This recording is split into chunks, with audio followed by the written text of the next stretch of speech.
Oh, no, here we go again, you know. Well, he said, he said, I got that tractor, I'm trying to say. Oh, that old bunch of junk, I'm not going to buy that tractor. They have this conversation about this majority leader as we were coming up. So, okay, I went in and whoever was out there said, go and ask the leader, he's in there. And I went, when he could come, so it kind of lay fallow there for a while and forgot about it. And this damn thing on my appointment book, you know, who is this Fing Banger, Foo Finger, Far Finger? Who is this guy? I said, come on, that's your old friend Otto, remember? Well, he didn't like that. Oh, yeah. I said,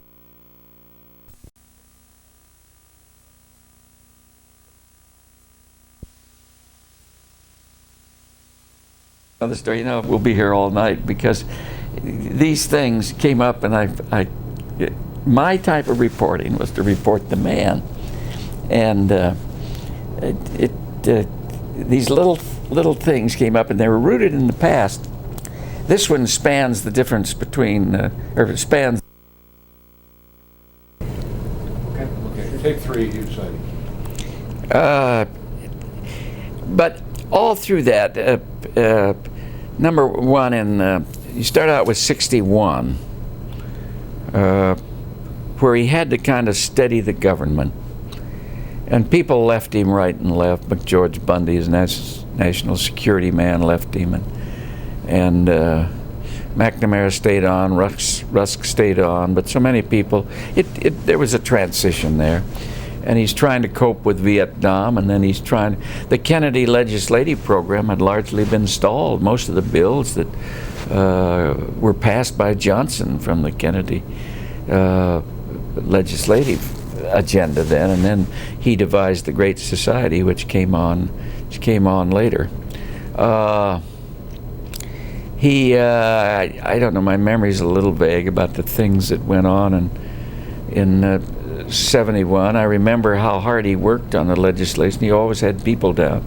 Congressman, when he traveled, Air Force One was filled with legislators, which I thought was a very shrewd idea, and he'd take them and talk them on board. Again, he had another one of those devices that he put on Air Force One. He had a kind of a bench, curved bench or stuffed,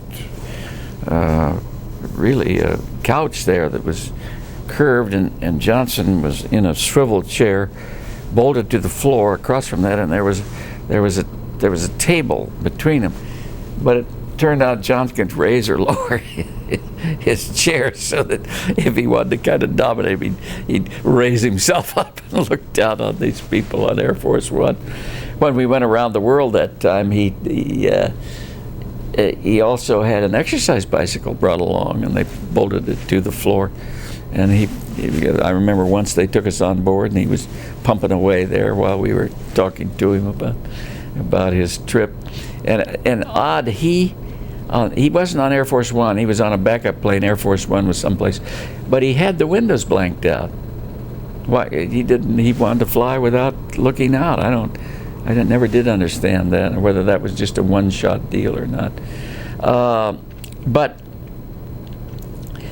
he was domestic president. The tragedy of his time was the Vietnam business, and he, who understood that war? His whole thing was to build dams, and like Roosevelt had done, and crops. Yeah. When time turned against Vietnam, did he hold you responsible for that? No, it wasn't personal. I tell you, by that time, and that was pretty late.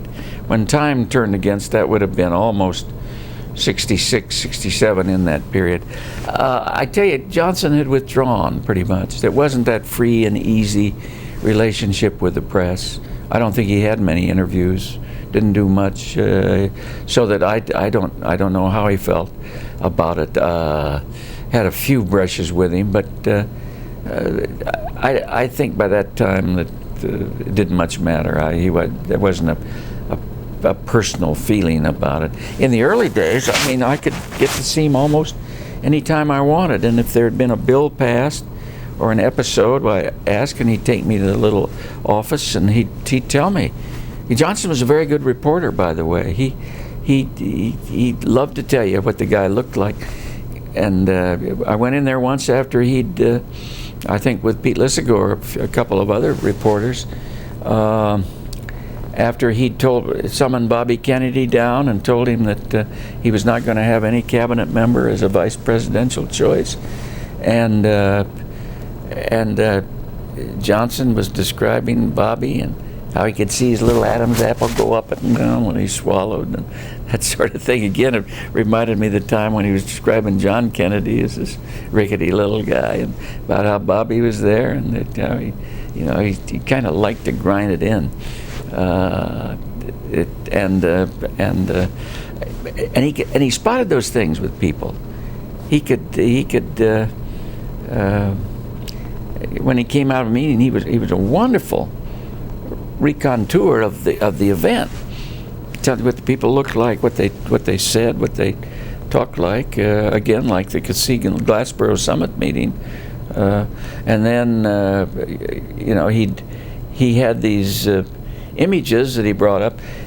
One of the first things that caused Johnson some trouble was the Dominican Republic, and he sent in 25,000 Marines, and there was a lot of criticism of that. It was, it was just too many for apparently the problem. And I remember time we said, well, this man doesn't have any experience in foreign policy, and doesn't. Well, Johnson was very disturbed about that, and he called a bunch of us in, and it was one of those things, overkill. Called us in for lunch, and we started to talk about it, and then he had to go do something. He said, you stay here. Now, lunch started about 1 o'clock, and then he left for half an hour or so along. But his harangue about that went on till 6 o'clock. He'd tell the story over and over again about how he got the call from our Ambassador Bennett down there, and Ambassador Bennett said he was hiding under the desk and the bullets were whizzing around and blood was running in the gutters and people's heads were being blown off. It was an exaggeration, and yet there was probably some truth to it. And then Admiral Rayborn, the CIA head, had said, well, here's what we do. We need to send this many troops. And he said, that wasn't my choice. And they sent 25,000 Marines before they got them shut off. And Johnson just went over and over and over that story. And I listened to Rusk and I listened to McNamara telling how, kind of trying to, it was a catharsis, I would think, and then it'd wind down and then he'd start again. And he'd get up and pace the floor. Very disturbed about that. And I had written something by that time, or somebody had written about his inexperience in foreign policy, and he didn't make much contact. Well, Johnson had a very literal mind. So one day I'm in there, and he grabs me and he says, you say I don't have any experience in foreign policy. I just want to look, I want you to, or I don't know about foreign policy. I just want you to look. Here's the record. And he, as you know, he always carried half the government in his inside coat pocket. He had all these statistics, and he'd take this out. He said, I talked to Dean Russ 25 times last week. I talked to McNamara 15 times. I talked to him. It was a box score. He's right out of that legislative mentality. You have a dollars appropriated, bills passed, and there's a great validity to that. I mean, I'm not going to scoff at it because I've seen too much. And it's achievement, but he applied that to foreign policy here. He talked to Walt Rostow this much. Well, of course that didn't go for much, and Johnson wasn't experienced in foreign policy. It's just one of those things that he hadn't paid that much attention to. And I say, I don't know what would have happened in Vietnam, but I can tell you he was anguished over it. He was just terribly anguished from the start. And he used to tell that little business about well, it's not doing the right thing, it's knowing what's right. That's the hard thing. It was kind of vague in itself, but I could see what he was. He was troubled by it. If he just had an answer, if he just had somebody. But Johnson, you see, he didn't trust military people. He once told me, he said, this is when he was senator there, he said, they're so damn dumb. He said, with the exception of a few, MacArthur and Ike, he said, but he said, I was on the old Carl Vinson's Naval Affairs Committee, he said, those generals, admirals come up there. He said they had medals hanging down to their navels up there. And he said, hell, they didn't know anything. And he said, we couldn't get them out of their battleships or off their horses. Really contempt for them. I kind of thought, when all things were said and done, that he had nobody in that world that he really trusted. Even he had an aide named Ken Ballou, who was an Air Force man, but he didn't have one of those commanding figures where he could go and say, this makes sense, and trust him. And that was one of the reasons he got trapped in Vietnam, I think. Westmoreland, some of those guys kind of captured him. He didn't know where else to go. And but that was just it. I remember one other incident where when he was Senate leader, and he'd been down to the leadership meeting in the White House, and he came back and he'd had a few drinks down there, and a few more up there, and he said, Hugh, he said, talking about Eisenhower, he said, that man does not deserve to be president. I said, well, what do you mean? He said, well, so ignorant about things. He said, I'd sitting there, I got my list of legislation, I'd say, Mr. President, what are we going to do about the railroad retirement bill? And he said he'd look kind of dopey, kind of vacant, and he'd turn to one of his aides, Jack Parsons, I think it was, and he said, do we have a bill like that? And of course, that would drive Lyndon nuts. This was his world, bills. And one of the aides said, yes, up in front of Ways and Means, and he said, I don't think Ike knew what Ways and Means was. Doesn't deserve to be read, just outraged. And yet, at other times, he understood Ike's leadership quality because he was quite high on him. He didn't put him among those generals that didn't know what they were doing when they were in the field. And when Ike, at one point, as we headed towards the campaign, at one of those meetings said, Lyndon, you ought to be here. My God, Lyndon, took him about 20 seconds when he got back to the hill to tell everybody about that Ike had said, you ought to be here someday or something like that. Yeah. But there were so many episodes, funny, serious episodes that we went through. The Great Society was a wonderful time.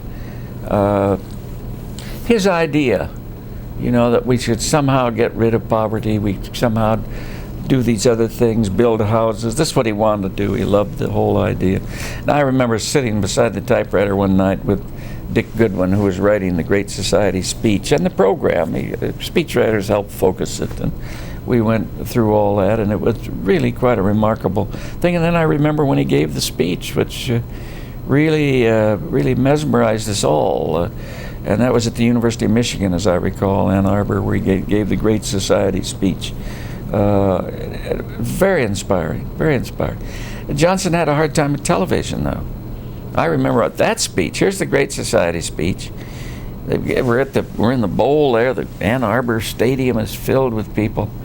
Johnson came out in dark glasses. I don't know what they kind of wrap around, as I recall, And it was Pete Lissigore or somebody said, look at that. He says, he looks like a Miami Beach pornographer, for God's sakes. It wasn't his world. And he always had an inferiority complex about that.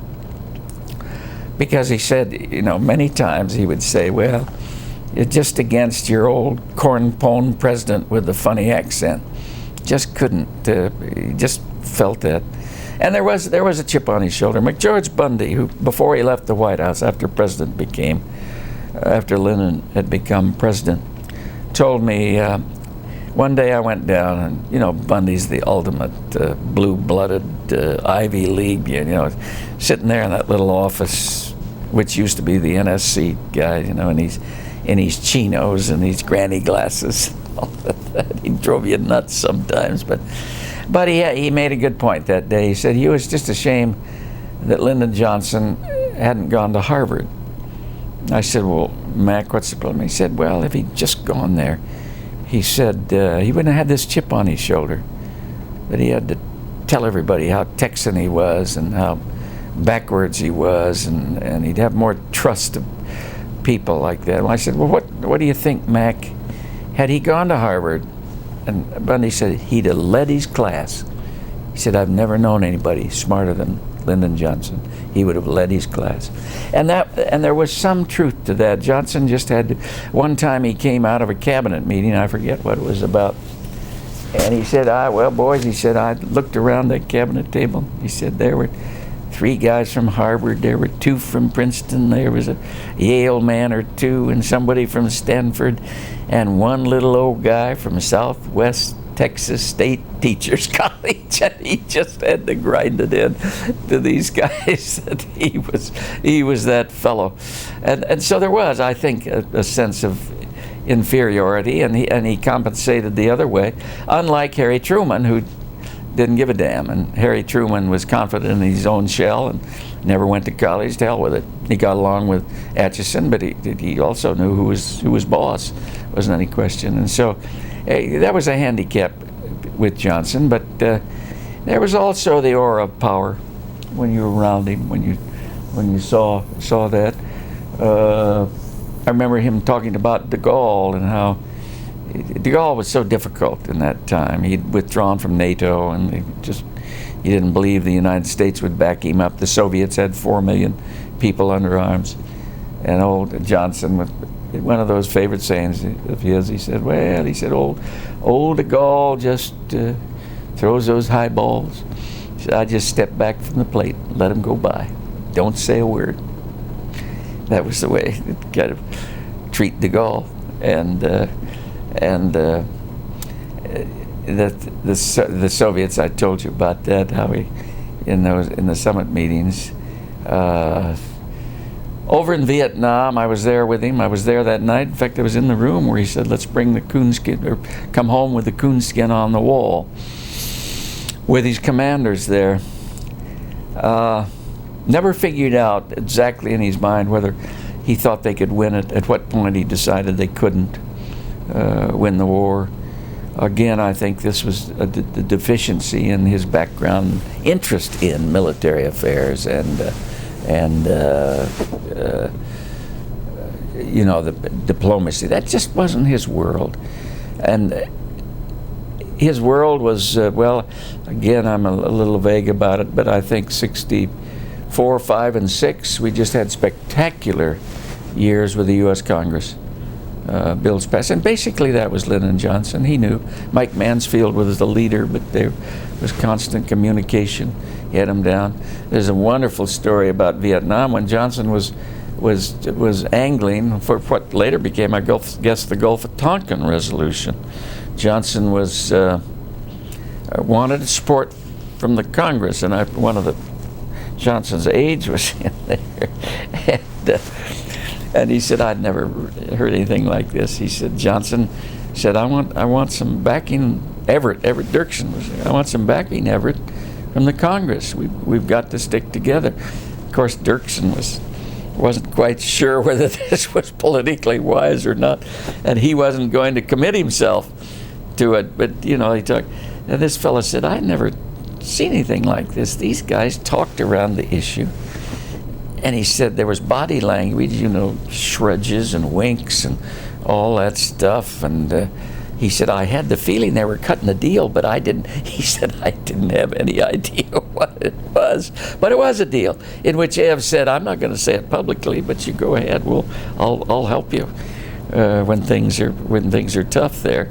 And Johnson was thanking him for it, but it was one of these things that he could do with these old friends of his, with that legislative process. But he generally got his will. And then I must say, there were so many incidents. I'll always remember. It was either the railroad strike or the airline threatened strike. And he got the guys in, and according to Johnson, here's the way it was done. He said, all right. He said, I want, and he told whoever it was, Valenti or somebody, you put those guys in room so-and-so over in the EOB. you put two of the biggest, toughest Marines you got at the door, and you don't let them go to the men's room until they settle it. And sure enough, it was settled. Whether that had anything to do with it, I don't know. And then there was another time, was it Steele or one of those, where he said he was talking with somebody, and he was the CEO of one of the companies, and the fellow said, well, he said, Mr. President, I'm just a country boy. But, Johnson said, I jumped up and I said, you stop right there.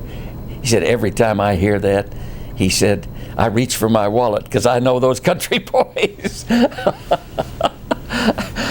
It couldn't help in these situations, both amuse you and intimidate you a little bit. And then, of course, was the tactile Lyndon that hovered over you.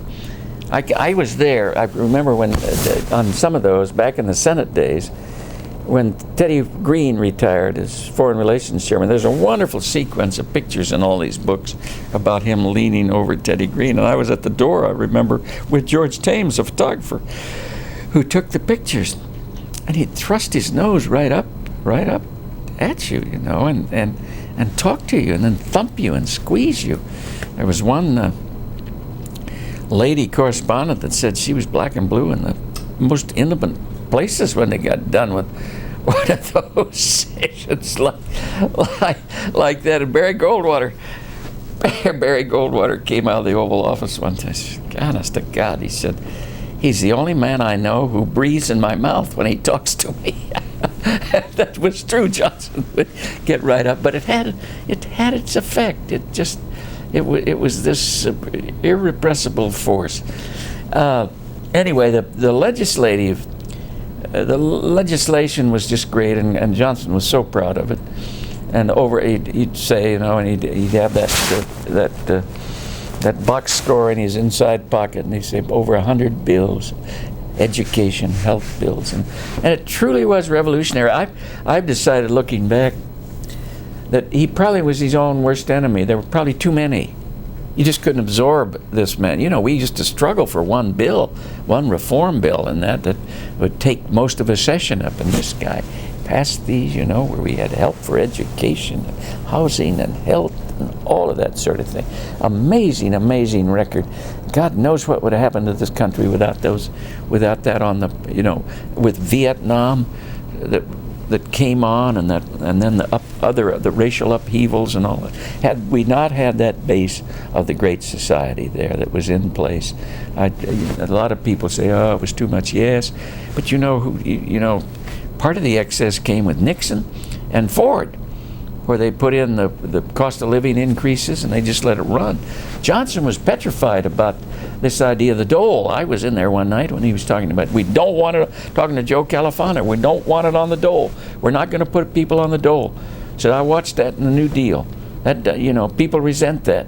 It's got to be, you've got to work for it. There's got to be a program that gives them incentive, that sort of thing. And that was the heart of his program back then.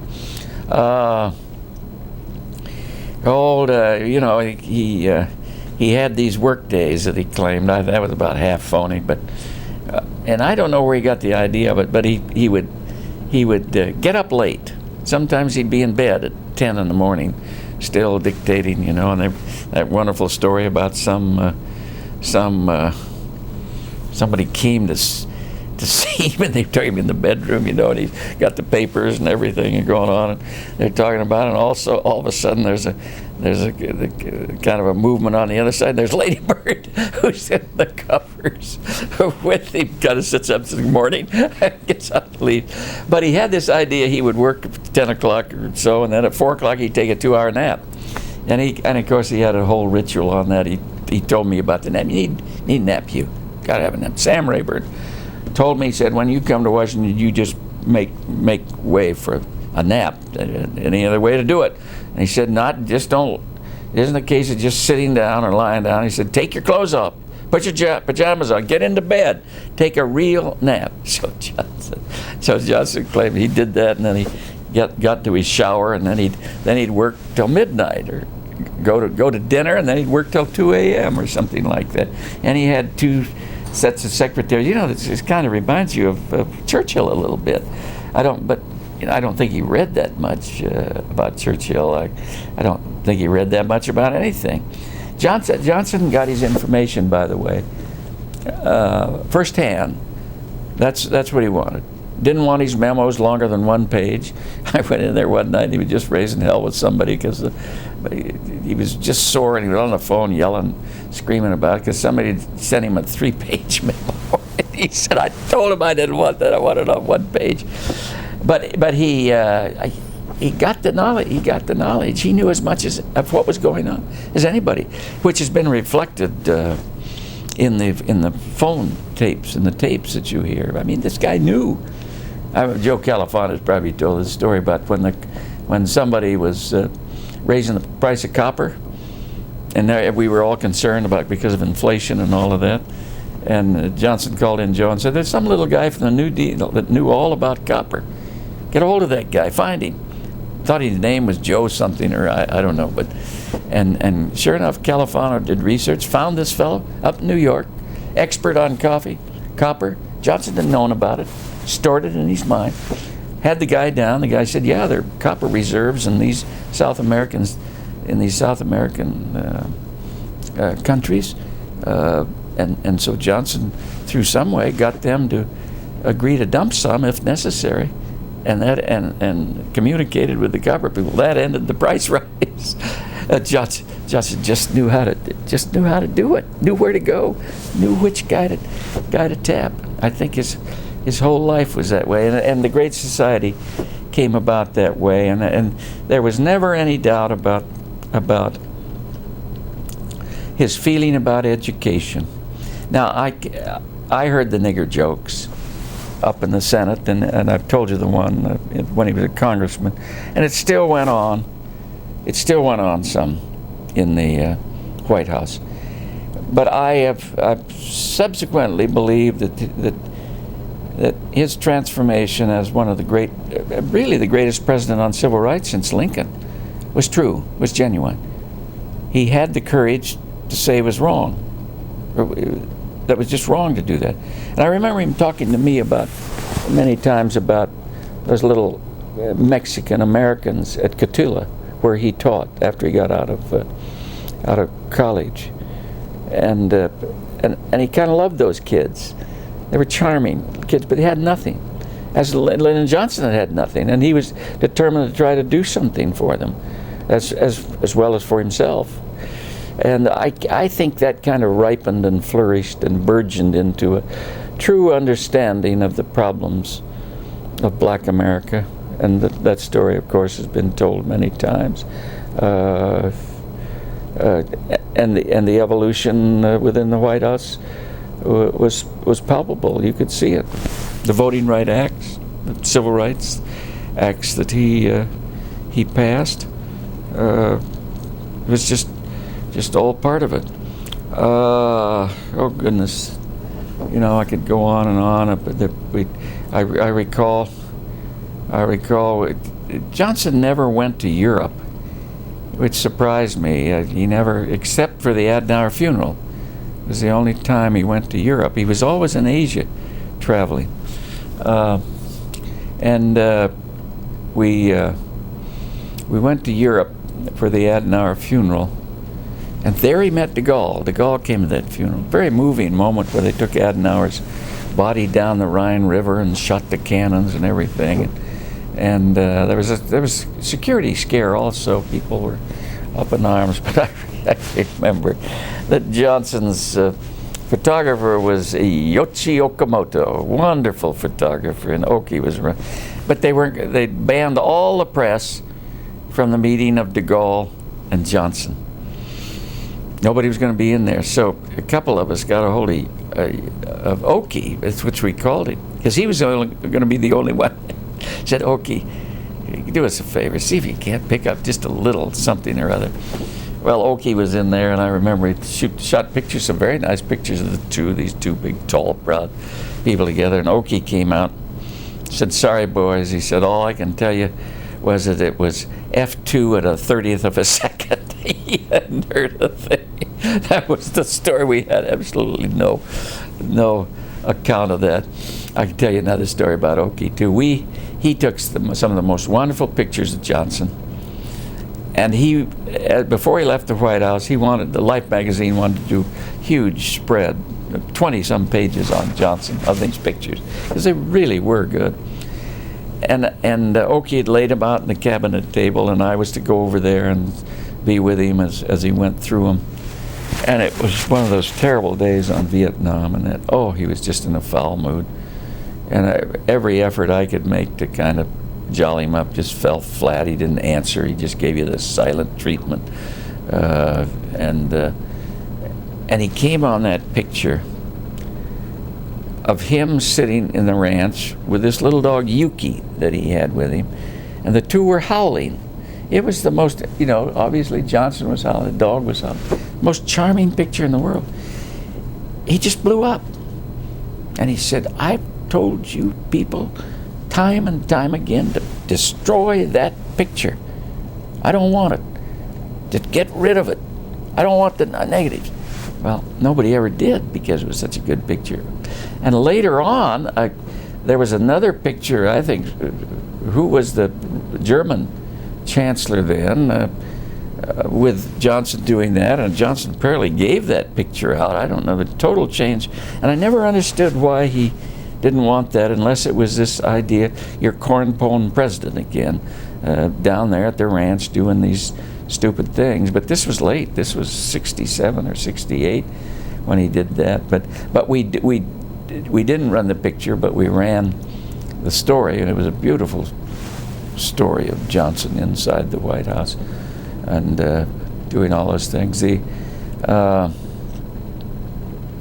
Vietnam consumed him. There's just no question about it. When did you? What was your feeling on Vietnam at the beginning? Well, I was with Johnson. I kind of went along with our magazine.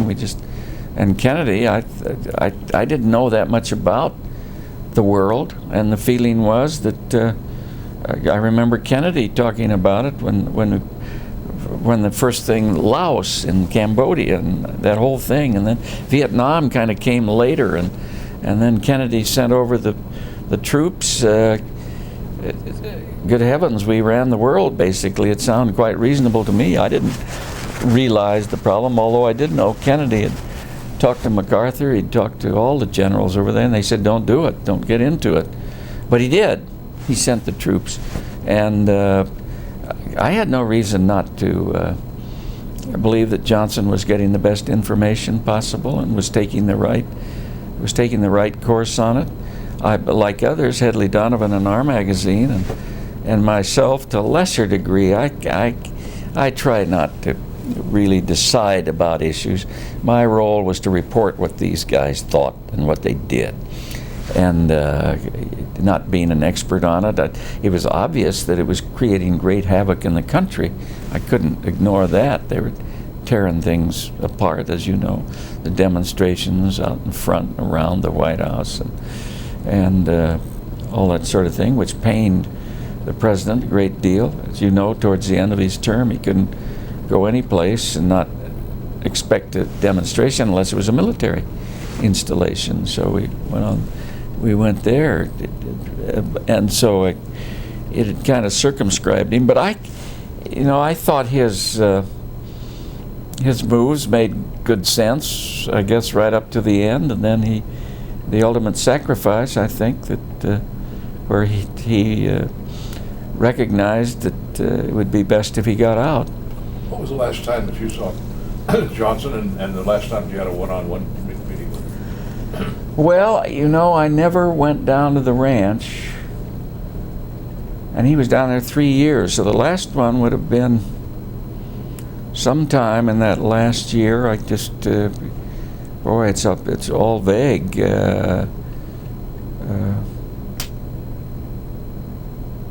It might have been that picture, whenever that picture story might have been, because he'd withdrawn. He just didn't have people around him of the medium. Now, some of the guys, Sid Davis, for instance, of Westinghouse, went down to the ranch and had quite a time with him, had a good time. But I never went down. We were so busy with with the Nixon presidency and flying around. I can't remember. Did he come to the White House in that time? I think I might have met him in just old time's sake, but I didn't have a long talk with him about regrets or anything like that. What he thought. Yeah. But you know, I must say that after he left, in my column, which was still with Life magazine, I wrote about as many columns about him as I did about Nixon.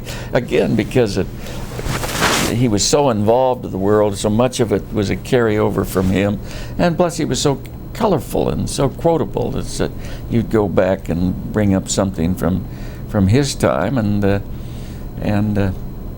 it's that period is kind of vague in my mind, and I may have talked to him on the phone. I just can't recall at this time. But I felt that I knew him. I felt that in other words, I still had a pretty good look. Of course, one of the things was we reporters reported on secondhand. We got things from the staff when we couldn't get to the man and get pretty detailed. And I was always doing that from the Hill, from the other people that had talked to him and seen him in there, so that I felt I knew him all the time. But towards the end, those last few years, no, there wasn't. He'd stopped pretty much the walks with reporters in the back. He'd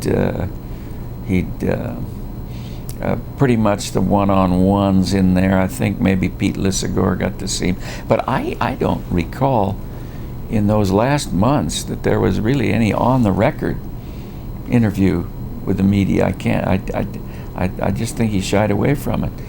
He was still uncomfortable with it. I remember once for one of his press conferences when he used a lavalier mic and he kind of unleashed himself, and it went very well. And I wrote him a little note saying, you know, you look great, and he wrote a note back saying thank you. You know,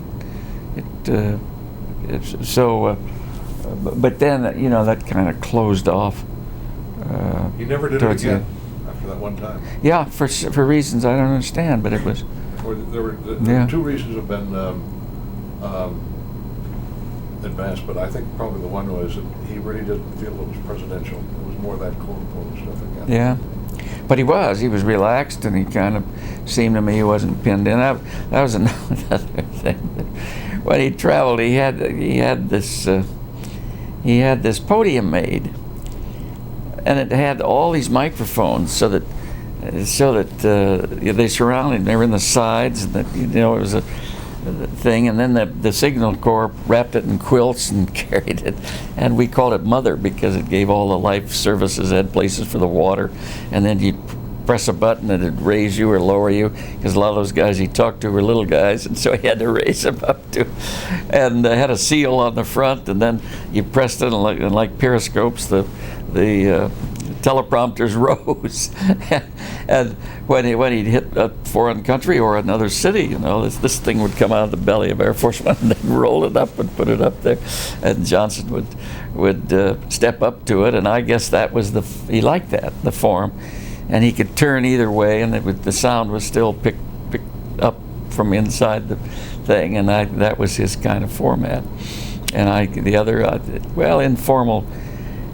Under the rules of the presidency, it just didn't work with Johnson. Because had he been like the old Senate days, you know, there'd have been a swear word or two. He'd have told an old Texas story to kind of illustrate his point. He would have explained somebody. And in the presidency, that just doesn't work. At least in our age. You could do it off the record, but even there, it was. I think Bill White was his friend, again from the Senate. Probably he unburdened himself with Bill, but again, people like Bill White who understood him didn't write it. He couldn't put that stuff out in the public like that. Yeah, but I always felt he never lost his idealism. The idea of the greatness of this country and freedom, and try to help the others. That government had a role in their lives. That he'd seen it happen on the lower Colorado River, and that's what he really wanted to do. and war was a tough time. Now there's a controversy about that, as you know. The recent claimed he never his plane was never in combat, and I don't know the truth to that story, and I'm disturbed by it. I think it was CNN that did that long story, interviewed. But I was part of that. I mean, he did talk to me about that. I guess that's in the Senate again, and where the story was made up, but he talked about going out on that flight and the Jap ace that attacked them, and they shot the plane up. There was blood all over the inside, and he tried to help the crewmen and that. The survivors, the records indicate none of that happened. Whether that was just where that came from, I don't know. But Johnson, I remember specifically talking to me about that, and how MacArthur pinned what was it, Air Medal or Silver Star, I think. Star. Yeah. He wore it. When he got back, and of course he always wore that. We wore that, but that was, that's just one of those things that probably never be resolved. I think you're right. It could be true, could not be true. But it was never an issue. Nobody ever questioned it back there. Just recently, when it came up.